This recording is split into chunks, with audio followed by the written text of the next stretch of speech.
Hello lovelies, Carol here, and as you might be able to see, I am in Glastonbury Abbey, which is where this story starts. Some years ago I wrote a poem about the last Abbot of Glastonbury, and today is the anniversary of what is called his martyrdom, which actually really means his murder.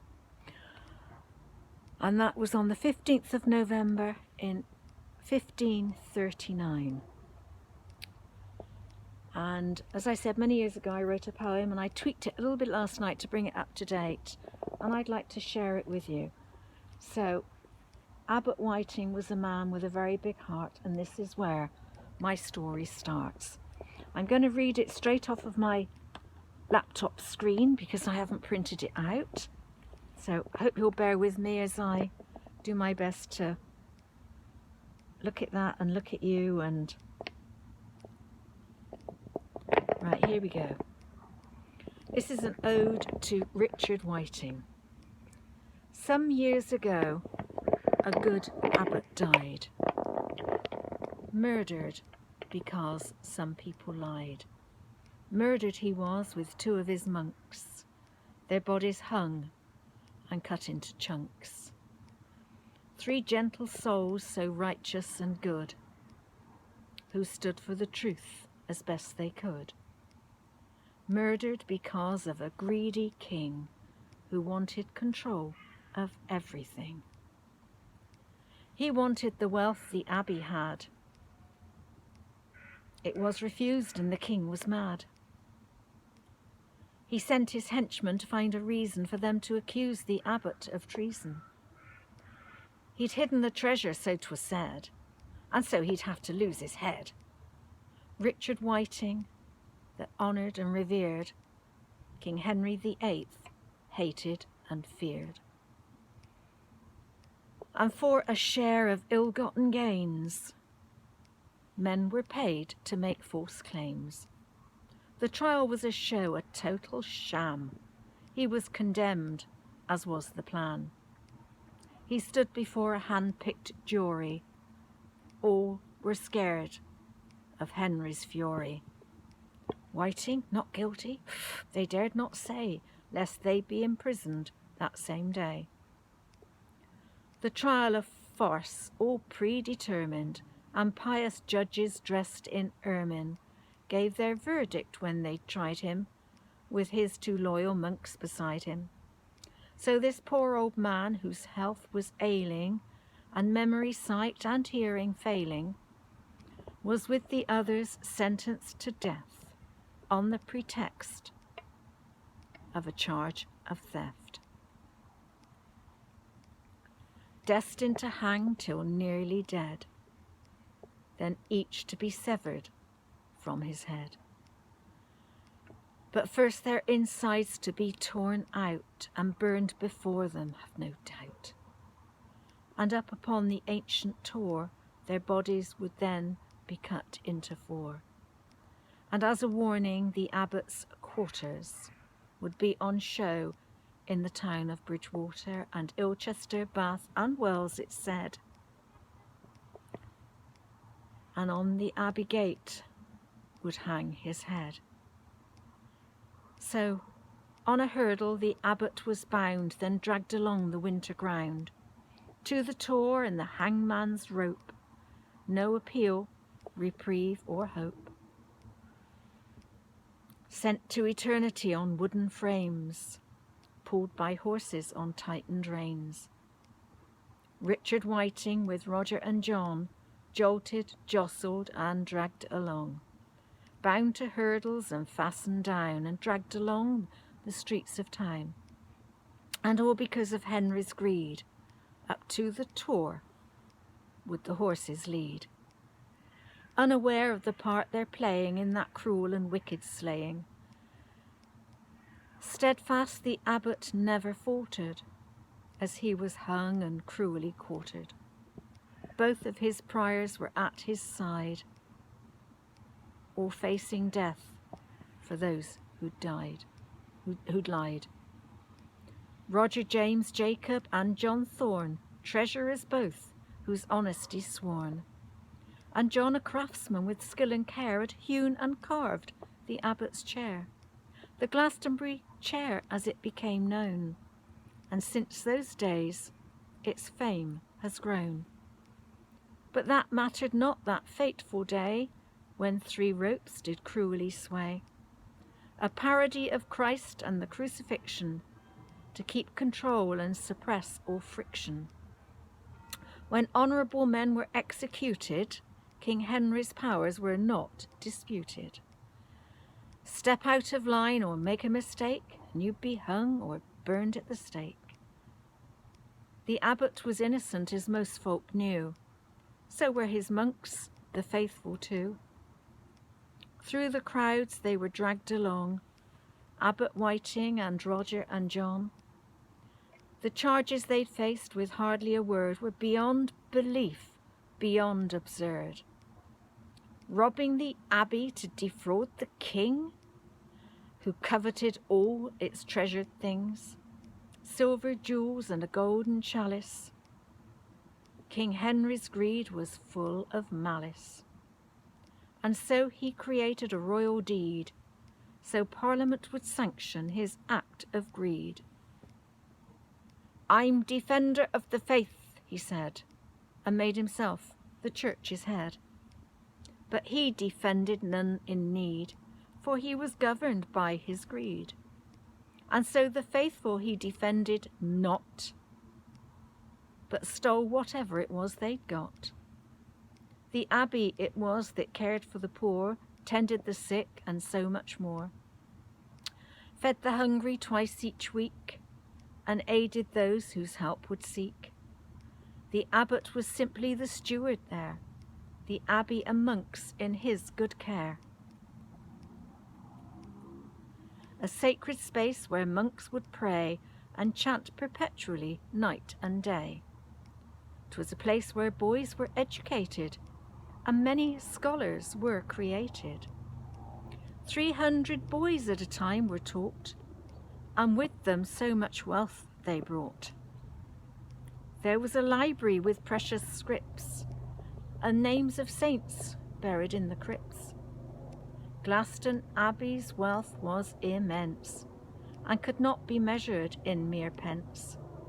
The richest in England, it was the best, and the most magnificent of all the rest. Priceless parchments, jewels and scripts, and many books. Priceless parchments, jewels and scripts, and many books for use in priceless parchments, scripts and jewels, and many books for use in schools. Gold and silver and valued pearls, given by kings and queens and earls. Many came to feel the power of the abbey, tor and tower. Tourists do just that today.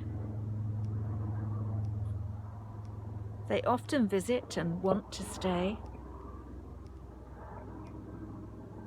for it has a strange magnetic pull that draws some people but not all, and some people do insist that there's a force they can't resist.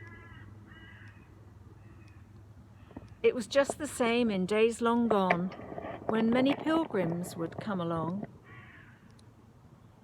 and many a noble and many a royal would carefully step on sacred soil. Visitors would come and stay for days and admire the abbey's holy ways. Noble lords ate many a feast, before, of course, that it all ceased. Gardeners grew delicious veg with fruits and herbs along the hedge, and in the kitchen were pans on hooks and food prepared by careful cooks. The lamp of faith kept burning bright by this symbol of power and might. Rich it was in estates and lands, until it had fallen into Henry's hands. Stolen, not fallen, for it was thieving. Perhaps it's time for some retrieving. And of the treasures there was much of gold and silver and jewels and such.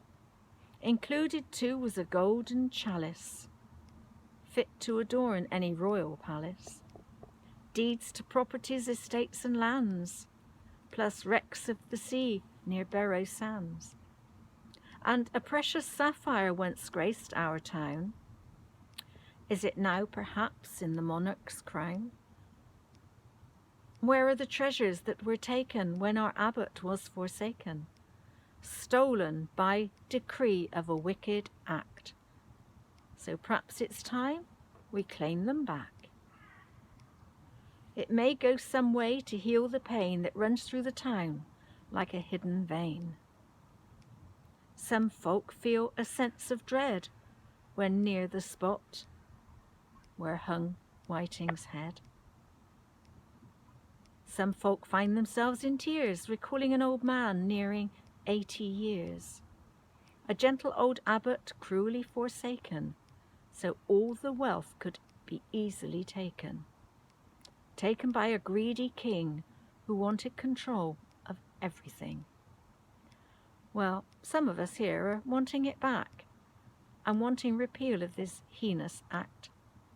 There was a time in the distant past that even royals were outclassed. They had to ask the abbot's permission to visit here, whatever their mission. Glastonbury's power was then immense, so perhaps it's time for recompense, a return at least of some stolen wealth.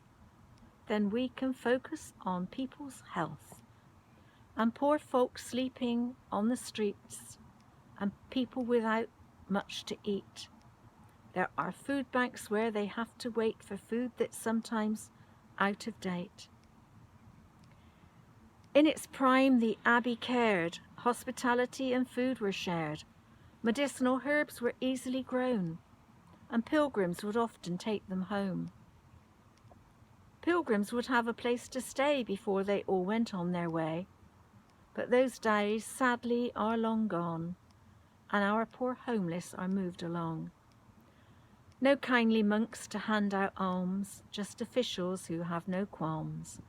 And so our needy sit and hope that someone kind will help them cope.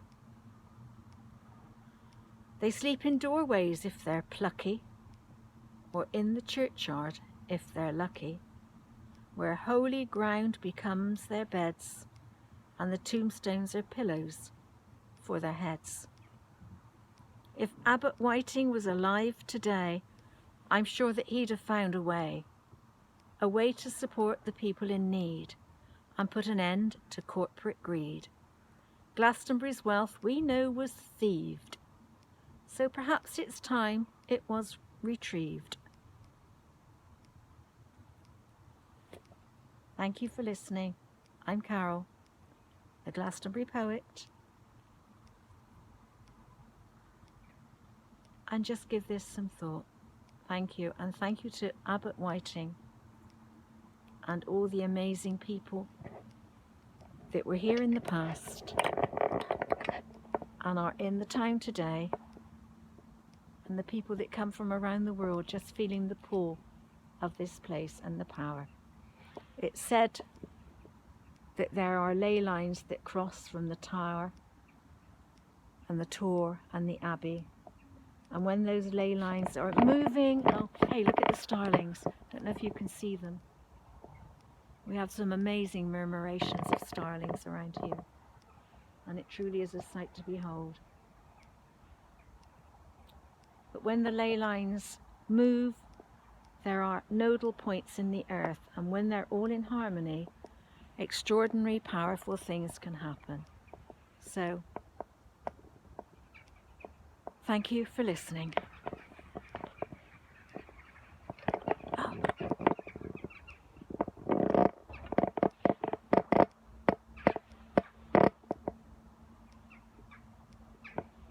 What a blessing.